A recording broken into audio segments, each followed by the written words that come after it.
Welcome to the second episode of the Global Brat Network. I'm your host, Jocelyn Von Strong. We are going to start the show off with one of our favorite Omas, Jenny Anderson, as she attempts twerking. Special thanks not only to Oma Jenny, but also Rose and Andy Anderson, who allowed us to begin this week in high spirits. Go Oma! Turn sideways and twerk!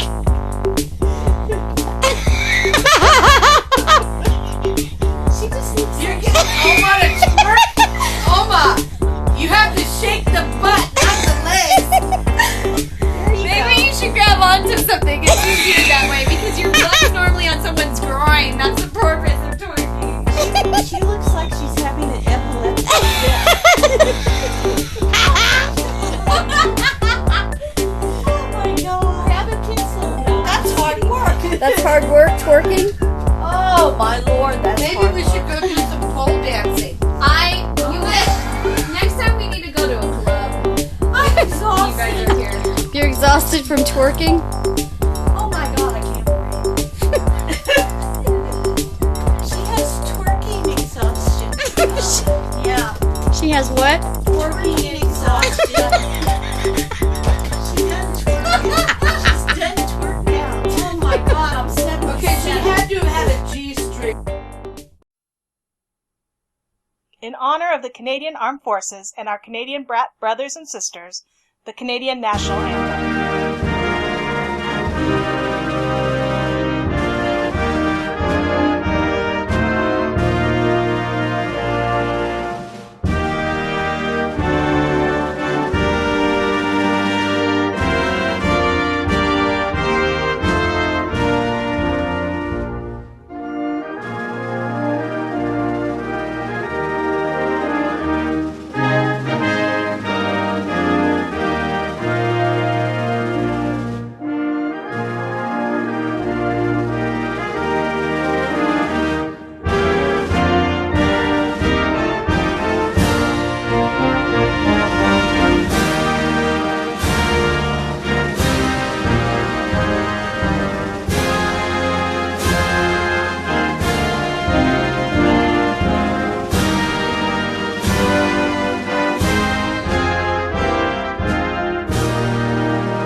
For our Canadian brats out there, our research staff discovered the following documentary about the decommissioning of the Canadian forces at Baden-Baden, Germany.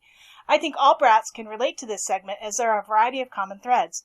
Many of us have lived at locations that have molded us only to have them all but disappear as history marches on.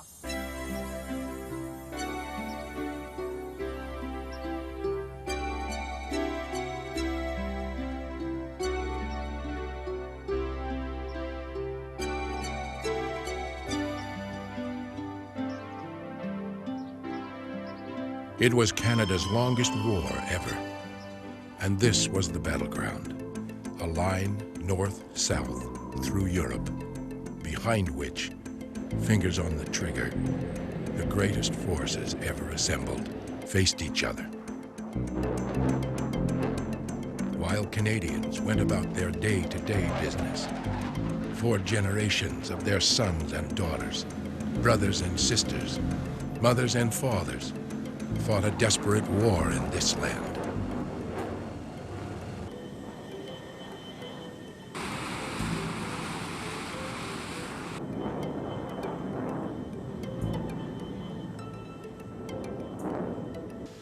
Zero, this is 5-7. I have 4 unidentified fast flyers.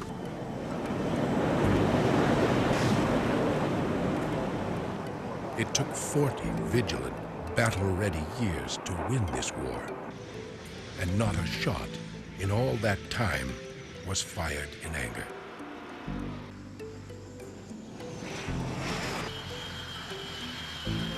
Today, their mission is accomplished.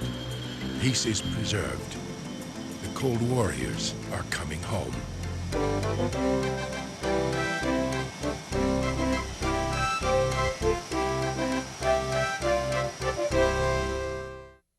General Jodo the representative of the German High Command, and of Grand Admiral Dönitz, the designated head of the German state, signed the act of unconditional surrender of all 1945. German land, For the second sea, time this and century, air forces in the Europe. world witnesses the end of a war, to end all war. The joy of peace, hard won, comes heavily dosed with relief. Never, never again is the universal resolve. An iron curtain has descended across. Yet the dogs of war are barely chained when conflict, once again, threatens to loose them. A new line is drawn across the world, this time between ideologies, and the swords begin to rattle. A new war begins, a war like none before. A call to arms, but not to conflict. A war which dangles the carrot of peace between a balance of power on either side too awful to invoke. A precarious peace which would be maintained for over 40 years before the Cold War was won. And Canadians would play a pivotal role. As a member of NATO, the North Atlantic Treaty Organization, Canada agreed that the most immediate threat to world peace lay in Europe and the Soviet-backed Warsaw Pact nations. Along with our NATO allies, we decided to deploy defensive forces, first in England, then in France and Germany. Over the years of the Cold War, a variety of Army and Air Force units were stationed in Europe, part of an enormous coordinated NATO commitment, strategically located, deterring war by being ready for it. The air base at Baden-Baden was typical of Canada's presence. It was on September 4th, 1953, that the 1st Canadian Squadron arrived here in southern Germany. Today, 40 years later, the base is scheduled to close. And those who served here are coming back for one last get-together. This is Air Canada and Canadian Airlines, and for this weekend we've declared a truce and we're still talking to each other. And not just the Canadians. NATO allies are coming too.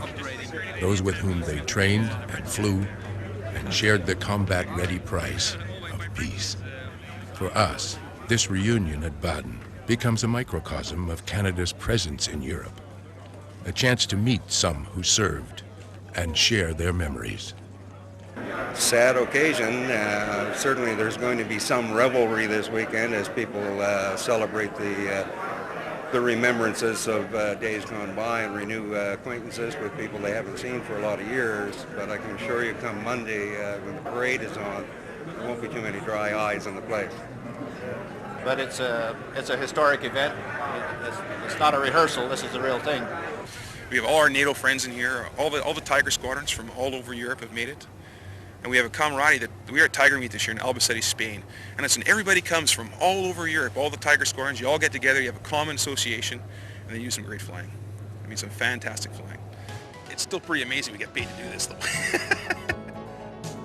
They fought a war of technology and readiness to use it. A neck-and-neck arms race with peace as the prize, if neither side won. Back in 1953, and for 10 years at Baden, Canadians flew the F-86, the famous Sabre, built under license by Canadair in Montreal. It was considered the hottest fighter on Earth at the time. Within the mosaic of NATO defenses, the Sabres at Baden were assigned a sector and a tactical role: high altitude, daylight interception, search and destroy enemy MiGs. For Canadians back home, the F-86 was an occasional thunder in the sky, which reached a crescendo with the spectacular Golden Hawks aerobatic team.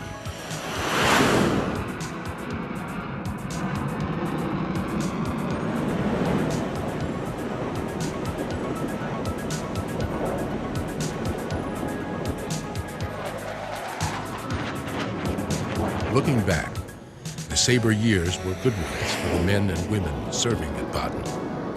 Combat readiness at the brink of the apocalypse became routine.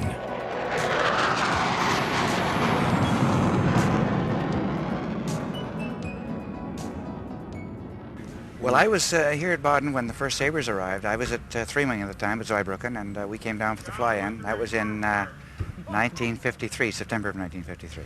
And I guess we were a bit cock of the walk because we were flying what we thought was the best airplane in the world, and we were very happy to be in a position to try to... I was convinced at the time I joined the service that we were going to be in the Third World War because this was the time of Korea.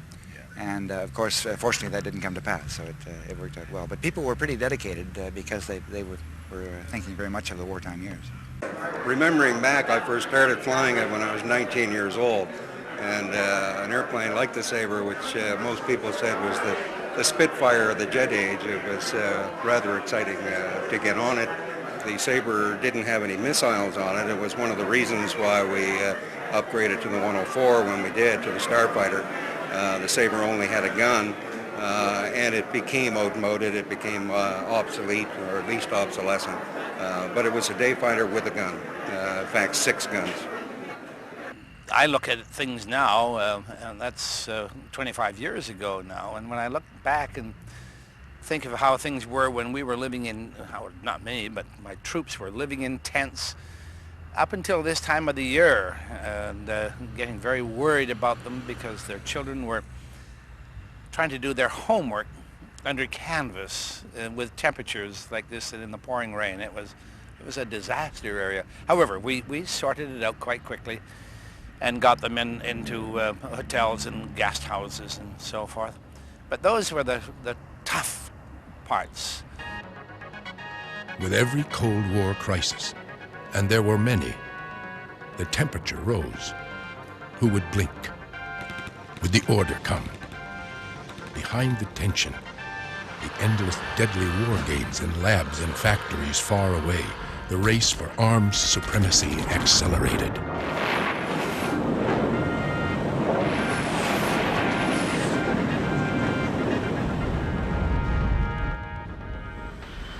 In the spring of 1963, the first of a new generation of jets arrived at Baden.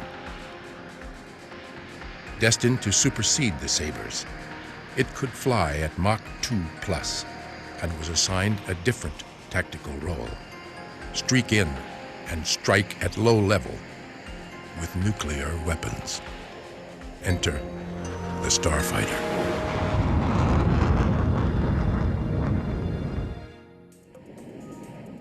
The CF-104, the Starfighter, was designed to leapfrog technology the Soviets were developing.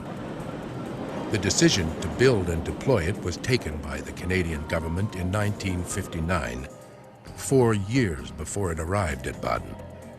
With it came a new generation of Canadians, pilots and ground crew. Well, it was brand new at the time, and going along at 200 feet at 0.85 Mach was pretty thrilling already. Initially, the 104 was brought over as a strike attack aircraft carrying a nuclear weapon, and a couple of squadrons were straight recce, photo recce squadrons. That changed after about 10 years of service in the early 70s to a ground attack role, back to conventional weapons, but low level as opposed to the high level that the Sabre used to do. Everybody described it as the Cadillac, and it was an airplane that I described to people. I said I just enjoyed taxiing the airplane. Flying it was a benefit on top of that. Within days of its arrival, the work of bringing the 104 up to operational speed got underway. Training was intense and under constantly changing demands, unending. You know, when we got into the 104 business way back in 62 or so, we purchased the aircraft as a nuclear strike bomber, and it was a very, very viable in that role because you only had to carry one weapon. And in 1970, with the government decision to get out of that role, went to conventional ground attack. Now, with the size of the 104 and the very short wingspan, you had a very limited capability. But we I think we did present something that was viable. We worked really hard on the tactics in addition to our NATO allies, but it was basically a conventional daytime attack with bombs, rockets, guns. When you're back in Canada, I mean, I don't think you really understood it until you started flying here and realized that the inter-German border was only 12 to 14 minutes flying time away, depending on which part you were heading for. And the fact that we would come in on snowball exercises and we would pull out the actual missions that we would have flown had a war broken out, it drove it home to you very quickly that this was serious business and that people had to be prepared. Snowballs were the routine recalls that we used to have, and basically the criteria that were laid down was we had 2 hours from somebody blowing the horn here to generate 70% of our strength in situ at work in what we call the wartime place of duty. And so these would happen at various times in the day. Normally it was 3 or 4 o'clock in the morning, and we had a system of pagers and a fan-out list. People would phone around and they'd start pouring through the gates, and we would actually upload the aircraft with the weapons that we would fly. We would go to our squadron bunkers, we would brief the missions that we would have flown, and then once the aircraft had been accepted and we had met the personnel requirements, we would then call it off. We then had another kind of exercise which we call starfighters, where we didn't fly with the real ordnance, but we would basically go into a 2 or 3 day wartime scenario and exercise all aspects of the base for whether it be general defense forces, the actual flying of the missions, the repair of the aircraft. It was very intense training. This was serious business. Hard for us to imagine today. Daily, with deadly diligence, these Canadians in Germany, just a few kilometers from an enemy, similarly armed and bent on world domination, ate breakfast, kissed wives and kids goodbye, and went to work. Ordnance loaded, flight checks done. They rolled off the flight line for the runway and the day's mission. They took off in a demanding, unforgiving machine. The CF-104 was dubbed Widowmaker by many who never flew it. An extremely critical weapon of war by many who did. They flew the frigid border between East and West, between peace and Armageddon, as if it was a milk run.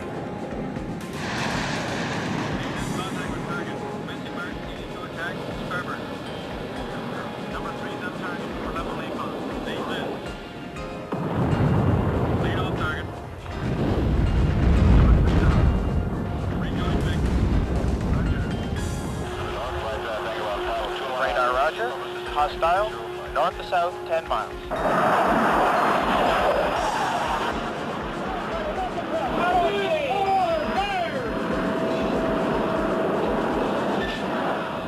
They were the last of a breed, these pilots. The last on whose skill the delivery of weapons would directly depend. They flew the crest of the Cold War, at the leading edge of the arms race, until, after over 20 years in service, something new, something deadlier, was coming up fast behind the CF-104. After much debate, in which Soviet technology loomed large, not to mention the effectiveness and safety of Canadian pilots, Canada selected the CF-18 to replace the 104. It first appeared at Baden in the spring of '84 on a visit. In 1986, the first operational Hornets arrived. The F-18 is such a magnificent aircraft in terms of capability that I was very proud of our selection. I think every fighter pilot in the Canadian Air Force believed, perhaps for the first time, that the pilots had been listened to and that we bought the airplane that we really needed, that all the guys felt was the right airplane. Now, my wife, of course, looked at it from a slightly different point of view, because when I came home and told her, what airplane we were buying and showed her a picture, she said, I suppose it's really good, but it's not sexy like the 104. I mean, the 104 kind of looked like it was doing Mach 2 even when it was standing still on the ramp, and I guess there's a certain amount to that. The F-18 looks more like a fighting machine, and that's truly what it is. With it came nostalgia for some, and a new breed of pilots who loved it. 104, we could run like hell from anybody. This thing, we go get them. And that's the big difference. You know, got a great radar, great radar warning receiver, great missiles, a good airplane. 104, I mean, we start off with how many? 220 or something like that, and we lost 110 of them. Now, you know, it was a dangerous mission with the low-level stuff, but a lot of it, you know, engine failure, take a bird down or something, the engine quits. Well, with one engine, you're stepping out. The Hornet, no problem, you get two engines. As long as you don't hit two birds, I guess.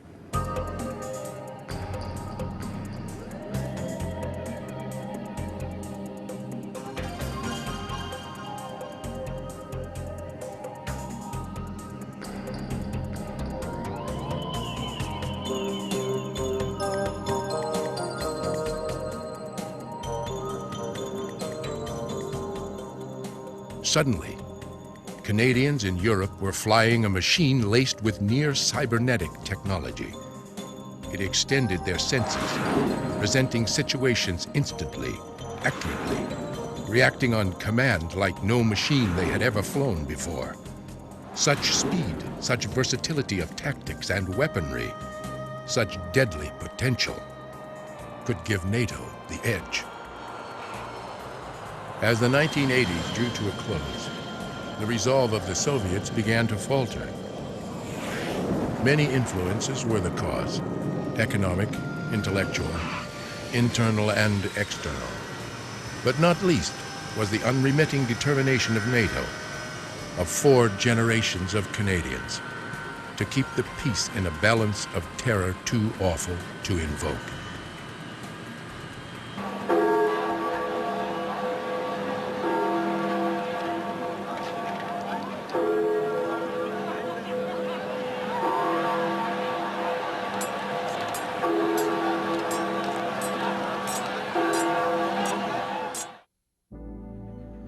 "40 years ago, they came as conquerors to a defeated land. Today, they prepare to leave as friends." Over the years, tens of thousands of Canadians have served in Europe, many of them here in Germany at Baden. For years, nearly 25% of the people living here were Canadians, 1 in every 4. And most local folk have never known life without them. It's really, as we would say in German, zweite Heimat, the second home we have. And we have a very, very close attachment to the people, to the land, to the customs that are there. And you'll find that in even places like Cold Lake, where you have a lot of Canadians who have spent time in Europe, that they import these things back, and that it's not lost. That you know, our lives are irrevocably changed, I suppose, by the fact that we've been exposed to this different part of the world. In my time when I spent here, there are 6 base commanders, and everybody was like my best friend in German, always. And when I see them now, that they go back, it's hard for me. NATO is changing. It is changing, and it will continue to change, and we, I guess, should be very, very thankful that the Cold War is over, and we are now closing bases, which is what we really all hoped would happen one day. Well, I think that everybody should be very proud of what the Canadian Forces and the RCAF have accomplished here in Germany. I think our contribution, although it was small, I think it was significant. We did a really good job, I feel. And people should be aware of that, and they should be proud of it. Well, it's very sad, I think, to watch these units be disbanded and sent back to Canada. On the other hand, I also believe that it's correct. I mean, with the Cold War having basically ended, I think it's incorrect for Canada to have forces stationed on German soil, and I think the Germans feel that as well. They're very sad to see us leave from an economic viewpoint because of the amount of money that we pour into the local economies here in Baden, Solingen, and also in Lahr. But, I mean, they realize that it is proper, I believe, and but we will certainly leave many, many friends behind, and I think relations between Canada and Germany will continue. It's been a superb experience, and I think we can march out holding our heads very high. November 1992. Members of the Baden alumni, people who served on the base for over 40 years, attend the final reunion parade. It was a war they fought at Baden, one of the longest, most terrifying wars ever. Yet victory was not so much at the cost of lives as the saving of them. There were those who fell, victims of chance or human error, unforgiven.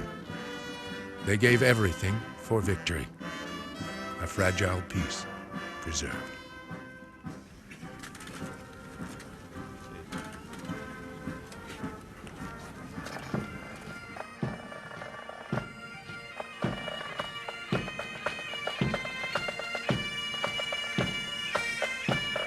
It is victory being celebrated here. For the first time in history, war confronted humankind with extinction. These Canadians, all Canadians, fought against it and won. Through NATO, through changes in government, through 4 full generations, we kept the peace and delivered freedom to untold millions.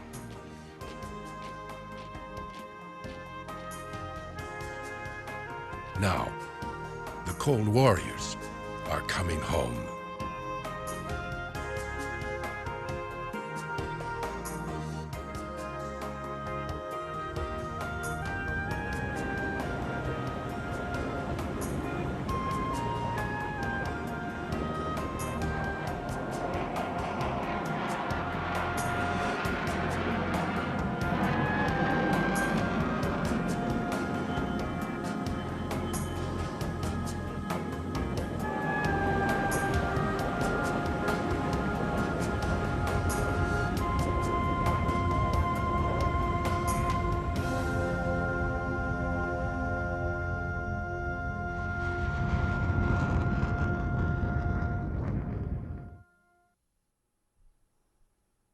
Global Brat Network is pleased to introduce a new segment, Mail Call.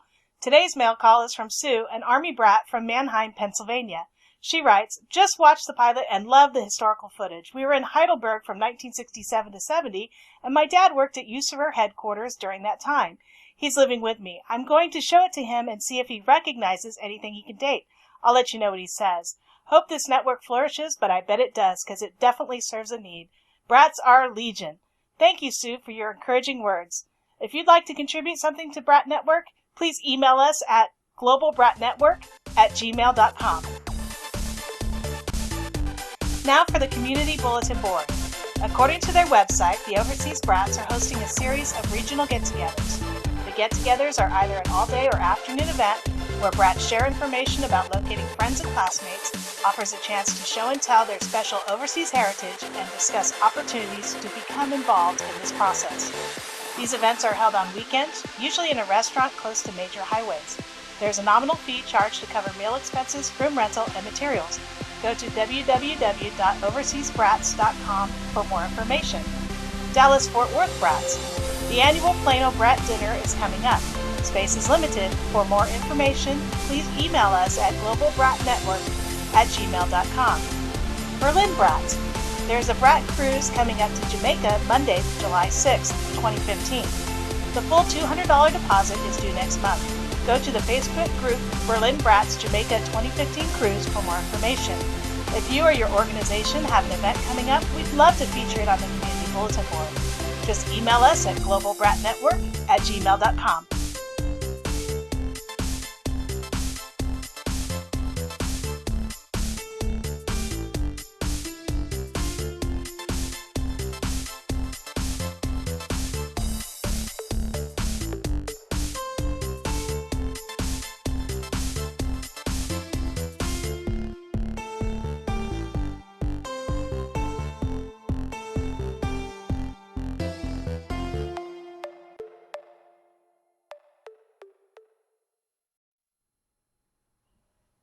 The Global Brat Network would like to honor Walter Reeves.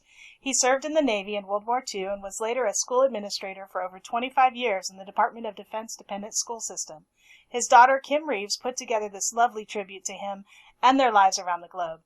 Many thanks to you, sir, for your service to your country and your service to military brats. Thank you, Kim, for sharing your dad with us. If you have a special video you'd like to share, please email us at globalbratnetwork@gmail.com.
watching Global Brat Network.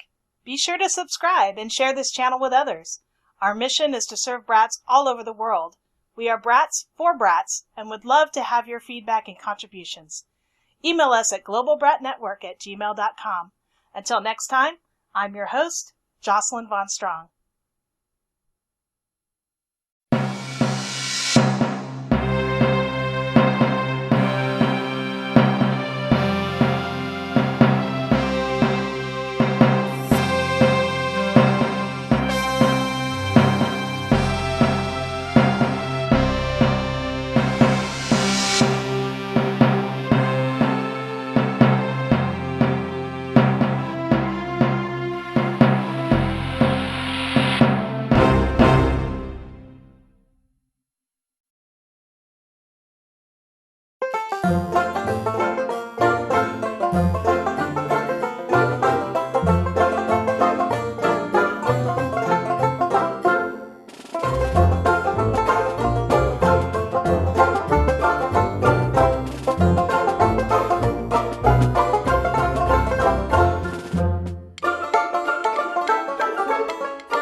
You guys going to my party on Friday? Yeah, dude. It's gonna be crazy. All right. What's up, dude? I'm loving your jacket. Don't be such a fag. If you don't mean it, why say it? Words hurt. Think before you speak.